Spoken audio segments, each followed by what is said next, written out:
आणि यानंतरची बातमी मुंबईमधून। बाजारात मासे कापून ते विक्रीसाठी बंदी घातल्याचा आरोप करण्यात आला होता। पण हा आरोप म्हणजे ठाकरे गटाचं षडयंत्र आहे, अफवा आहे असं म्हटलंय मुंबईच्या महापौर रितू तावडे यांनी। मासे कापून विकण्यास बंदी असा कोणताही नियम नाही, महापौर रितू तावडे यांनी हे स्पष्टीकरण दिले। रितू तावडे यांनी दिलेल्या स्पष्टीकरणावर किशोरी पेडणेकर यांनी पलटवार केलाय।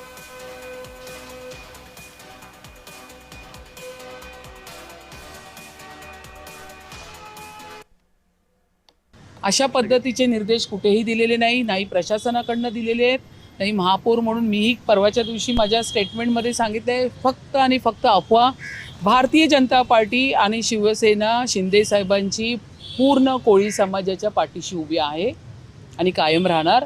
पंतनगरला चला, माझ्या सगळ्या मैत्रिणी आहेत, कोळी महिला कामिनी वगैरे, ती सगळ्या तुम्हाला दाखवते, सगळ्या माझ्या कोळीन माझ्या मैत्रिणी आहेत। हे सगळं अफवा आहे। उबाटाला आता काही विषय राहिलेले नाहीयेत आणि अशा पद्धतीनेच ते आपलं दुकान आहे ते चालवण्याचं काम करतात। तुम्ही नुसतं वायफळ बडबड करू नका, फार झालं तुमचं। एकतर तुमच्याकडे ठोस पुरावा असेल तर त्या कोळी महिलांना विचारा, ते एकतर त्या डेअरिंगबाज असतात, आद्य कोळी मुंबईकर आहेत, त्यामुळे नको त्या कुरघड्या करू नका, त्या झेपणाऱ्या नाहीत तुम्हाला।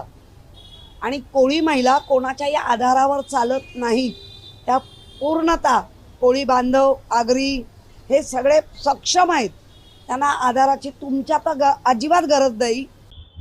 रितू तावडे कोण सांगणाऱ्या, जो कोळी बांधव आहे ज्याची रोजीरोटी ही मासेमारीच्या व्यवसायावर आहे आणि कित्येक असे लोक आहेत जे कंपनीत कामाला असतील, सरकारी किंवा खाजगी आस्थापनांमध्ये कामाला असतील, आणि अशा लोकांना मच्छी स्वच्छ करून लागते। मच्छी स्वच्छ करायची असेल तर स्वाभाविक आहे की त्याचा वेगळा जे बायो वेस्ट आहे ते बायो वेस्ट होणार।